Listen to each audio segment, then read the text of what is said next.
ये प्रस्ताव उनके द्वारा पहले दे दिया गया होता तो अच्छा होता।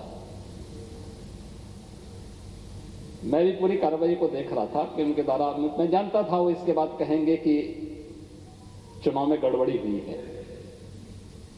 आदत है उन लोगों की, विधानसभा चुनाव या लोकसभा चुनाव में जब जनता अपना फैसला सुनाती तो फिर ईवीएम को दोषी ठहराते हैं। तो मैं मानता था कि आखिर हमारे नेता विरोधी दल कुछ तो कहेंगे, और उन्होंने वही कहा जो कहना चाहिए था। मुझे लगता है कि 2022 के विधानसभा चुनाव की तस्वीर भी सामने आ चुकी है।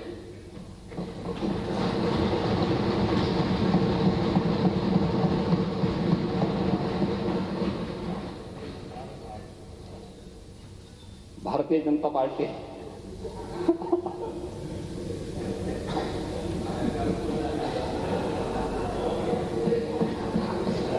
अब देखिए, इतनी बड़ी बात आपकी आज्ञा मान गए। उम्र में बड़े हैं और नहीं, सही मैं बता रहा हूं कि मुझे आपके स्वास्थ्य की चिंता होती है कभी कभी, और मैं इसीलिए पिछली बार आपसे कहा था कि आपको बलिया के काले गाजर का हलवा जरूर खाना चाहिए।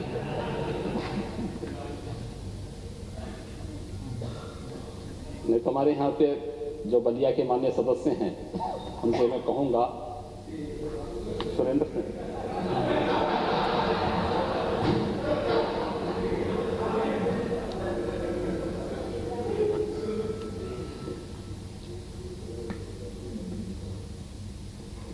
लेकिन बहुत शांतिपूर्ण तरीके से महोदय चुनाव यहां पे संपन्न हुआ है। और मैं देख रहा था, स्वाभाविक रूप से दलीय आग्रह भी और पूर्वाग्रह भी हर एक जगह हावी रहते हैं, और उनको व्यक्त करने का एक माध्यम भी सदन मिलता है जब आमने सामने बैठ करके दोनों ओर के सदस्य अपनी बातों को कह देते हैं, लेकिन उसको व्यक्तिगत रूप से नहीं लेना चाहिए।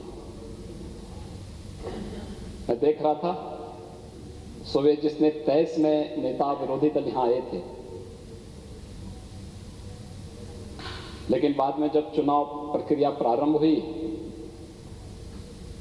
तो उनको परिणाम तो मालूम ही था कि परिणाम क्या होने जा रहा है। अगले 2022 का विधानसभा का भी परिणाम क्या होने जा रहा है, तो इसलिए यहां छोड़ करके चले गए थे। बाद उनके देखा देखी मैं भी चला गया था, क्योंकि हो सकता है मेरे रहने पर वह खन्ना जी से गुफ्तगू न कर पाए, कोई बातचीत न कर पाए। तो मैंने कहा अपनी बातचीत कह सकें,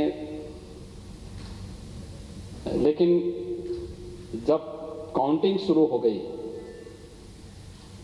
और उनके द्वारा अधिकृत जो माननीय सदस्य यहां पर काउंटिंग देख रहे थे, जब उन्होंने बताया कि परिणाम तो गड़बड़ हो गया है जो अपेक्षित था, तो उन्होंने फिर कहना शुरू कर दिया कि मतगणना में धांधली हुई है। वो हमेशा की तरह तो ये कहे कभी, क्योंकि यहाँ ईवीएम नहीं था।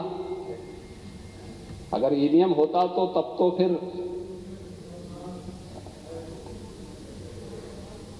लेकिन परंपरा और मर्यादाएं, इन सब का पालन सभी के लिए आवश्यक भी है।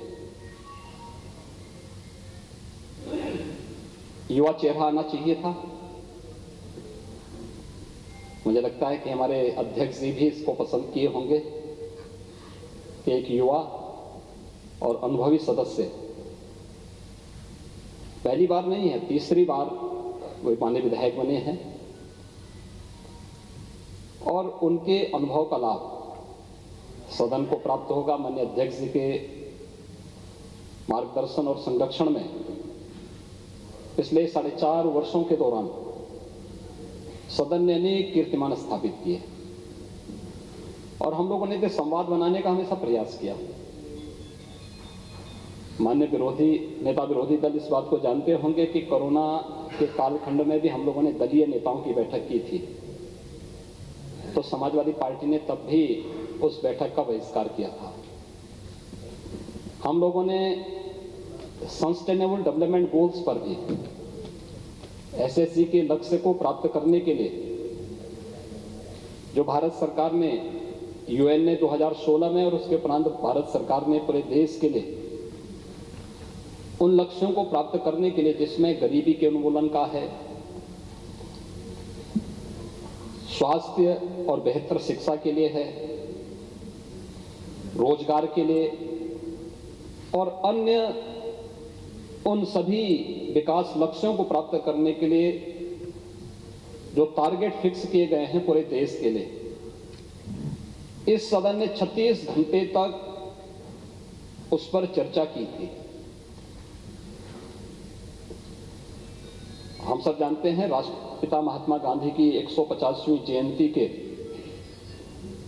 उपलक्ष्य में एसएससी पर एक विशेष सत्र आहूत किया गया था। उसमें भी समाजवादी पार्टी ने सदन का बहिष्कार किया था और पूरे उस विशेष सत्र का ही बहिष्कार किया था, क्योंकि वह गरीबी उन्मूलन से संबंधित था, नौजवानों को रोजगार से संबंधित था, बेहतर स्वास्थ्य के लिए था, गुणवत्ता युक्त शिक्षा के लिए था, किसानों की आय को दोगुना करने के लिए था। लेकिन समाजवादी पार्टी को इससे कोई लेना देना है नहीं, तो समाजवादी पार्टी ने इसका भी विरोध किया था। तो संवाद की परंपरा तो हम लोगों ने हमेशा डाली है, हमेशा बनाने का प्रयास किया है, लेकिन उस संवाद को बाधित करने का कार्य हमेशा समाजवादी पार्टी ने किया है। यह कहने में कोई गुरेज मुझे आज यहां पर नहीं हो रही है और मुझे एक बार फिर से यही कहना है कि हम अपनी संवाद की इस ताकत को हमेशा बनाए रखने का कार्य करेंगे। श्री नितिन अग्रवाल जी के निर्वाचित होने पर हम सब प्रसन्न हैं, प्रफुल्लित हैं और श्री नितिन अग्रवाल तकनीकी रूप से समाजवादी पार्टी के सदस्य हैं, तो सबसे बड़े दल के सदस्य को उपाध्यक्ष का पद मिलना चाहिए था। यह काम भी उस संसदीय परंपरा का निर्वहन करते हुए भारतीय जनता पार्टी विधानमंडल ने सदन के रूप में यहाँ पर यह भी किया है। युवा भी हैं, तो समाजवादी पार्टी के कई चेहरे सामने आ चुके हैं कि समाजवादी पार्टी युवा विरोधी है, समाजवादी पार्टी अपने ही सदस्यों को नहीं बचा पाती है। अंतर विरोध, क्योंकि अंतर यही है, कुछ लोगों के लिए परिवार ही पार्टी होती है और हमारे लिए प्रदेश ही परिवार है। ये जो अंतर है, ये अंतर ही आज यहां पर इस निर्वाचन के लिए बाध्य की है। हमें नहीं भूलना चाहिए कि इन सभी युवाओं को मौका मिलना चाहिए। हमने अभी मंत्री बनाए हैं 7, आपने देखा होगा सब युवा चेहरे हैं और वे सभी युवा चेहरे बनाए गए हैं जो समाज में अलग अलग तबके का प्रतिनिधित्व भी करते हैं, लेकिन साथ साथ युवा भी हैं। और उन सभी लोगों को प्रतिनिधित्व देने का कार्य भारतीय जनता पार्टी ने सदैव किया है और हमारी सरकार उन्हीं मूल्यों, उन्हीं आदर्शों के लिए समर्पित भाव के साथ कार्य कर रही है।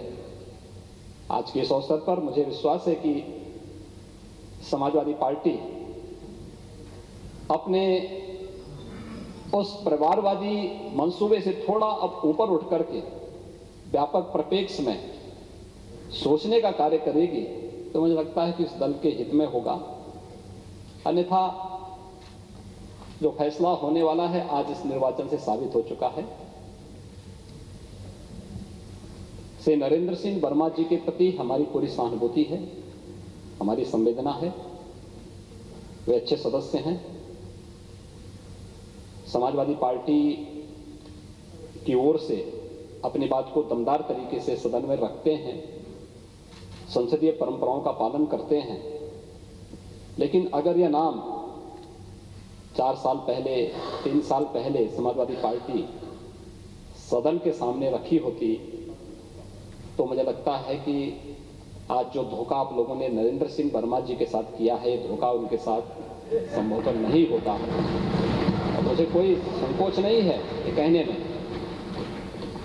क्या आप लोगों ने धोखा किया है?